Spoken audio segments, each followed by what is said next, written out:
Well, welcome back to the Hot Seat. I'm delighted today to be joined by Bruce Motwood from Sarnia Yachts in Guernsey. Welcome, Bruce. Thank you very much, David. It's a pleasure to be here. So terrific to see you today at the Churchill Hotel in London. Looking forward to your first PCD event over here. Great to have you on board in the membership. And it'd be interesting to hear a little bit more about Sarnia Yachts and the business you built up. Sure, no problem at all. And Sarnia Yachts has been going now for over 50 years. We're a marine fiduciary based in Guernsey. Originally we were solely based on the island, but now we've got 3 offices across Guernsey, Southampton and Malta as well. So we've got a sort of a foot inside and outside the EU, so we can cover all the different options off. Originally Sarnia was purely just providing corporate ownership and flag registration for yachts, but in recent years our services have exploded into a large number of different areas, including management, crew employment and payroll, in line with the sort of the increasing legislative requirements and technicalities around yacht ownership and operation. Great. And how did you come to work with the asset class? Was it something you took a job and it took you into the sector, or it was something that you were passionate about and wanted to develop further? I've always been passionate about yachts. Even when I was a youngster, I was always out on the water. My first job was in finance, working for a trust company. From there, I moved into the marine industry, and I sort of culminated 30 years worth of experience in lots of different areas. And if you sort of merge them all together, it's what I do today. It was never the intention over my career to end up where I am now, but I'm very lucky to be working in such an exciting and interesting industry. Is it captivating for clients, do you think? Are they passionate about these assets that they get to buy and spend time on, or is it more of a functional thing? What is it that you think drives clients who are looking to own these extraordinary assets? It is definitely a passion. It is a toy for them at the end of the day, and that's one of the biggest obstacles we have, is to explain to them the complexities of running this toy. It's more like running a business than just driving a car, for instance, for an analogy. But it is about the experience for them, particularly if you consider where we've been in the last few years with COVID. People are really now looking for that quality time with their family and an environment that they can control, and on board a super yacht is a perfect place to do that. But as you say, there's huge risks there that shouldn't be underestimated. And I imagine you work a lot with other key professionals to make sure the client's properly looked after in all sorts of aspects. I mean, what sort of intermediaries do you find you come into contact with and work with most readily?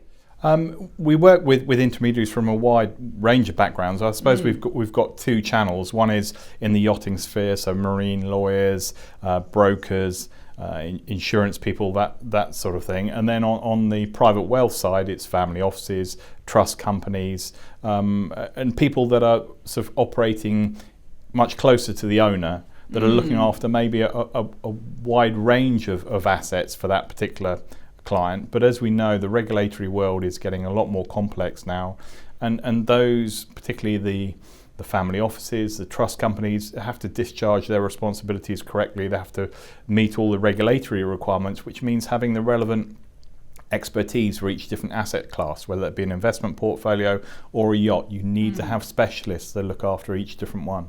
And tell us a little bit more about the team at Sarnia, some of the key people and what they do in the business. Sure. As I said, we've got 3 different parts to our business. We've got the ownership, the corporate team. We're regulated in Guernsey. We have our yacht management team, which is primarily based out of Southampton, and we have our finance team based in Malta. They also deal with other aspects that are Malta-centric, such as flag registrations. We've got people who have been in the business for up to 30 years, so there's a great depth of experience and knowledge there. But we've also got some younger people coming in with newer ideas. You have to keep moving and diversifying and evolving, particularly in the current times. Where do you see growth from the client base? Is it the Middle East, Asia, other parts of the world? Where does demand from clients come from? Are you observing any trends of growth in certain regions in that marine sector?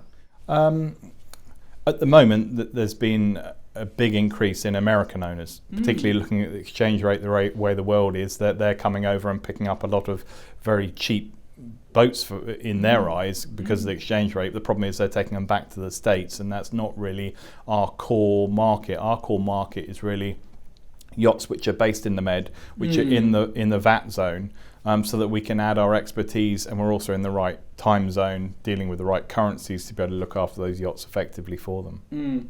And people underestimate the risks linked to charter, don't they? You know, so perhaps you could explain what are some of the key risks. People think, oh, I've got this asset, I should be making some money from it. But where do things go wrong? Often you see where clients decide to charter a vessel. Well, I think it's not just on charter. I think we need to look at private yachts as much as commercial yachts. A lot of people think that, I just buy a private yacht, might even pay the VAT on the yacht, and I'll just go and play with it. But the complexities around, particularly crew, we're seeing a lot of issues around crew, around disputes about making sure that they're correctly contracted, making sure you're looking after the social security obligations. Even that small area is a big part in terms of the risk elements we see. As you mentioned, commercial yachts, you're entering another world. It's like running a business. And you're not just running a business in one jurisdiction, because the yacht moves, it goes from country to country. So you have to make sure you have all the correct arrangements in each different jurisdiction that yacht wants to operate to meet all the local regulations.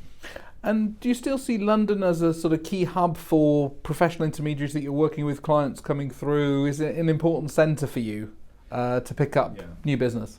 Yeah, most definitely is. We do have quite a large number of UK resident clients, and that brings its own challenges, particularly when you're looking at an owner's personal tax perspective. You know, there's quite a number of UK res non-doms, and you have to be careful about where the funding is routed for those sorts of individuals, not to create a personal tax issue. So again, because we have the regulatory side of our business, we understand those sorts of issues, so we're able to roll out that expertise across the whole range of our services to make sure at the end of the day the client is getting the experience he wants, and he doesn't get caught out with these sorts of problems. And the boat shows now and the different industry events have been coming back with a bang this year. Were you down in Monaco in September? I mean, what was the atmosphere like at the shows that they've come back? Yeah, I mean, Monaco show was a fantastic vibe. They actually had 7 of our team down at the Monaco show, because there's so many people to visit and to meet and to catch up with again after so many years of not being out and about, and also to get the message across about the new Sarnia, the fact that we now do the management and the crew as separate service offerings, not just underneath the ownership element. There's a big message to get out there. And did the pandemic, do you think, bring new customers into the marine market? You know, behaviour's changed through the pandemic, and maybe people got more involved in yachting and coming into, you know, as a great leisure and holiday.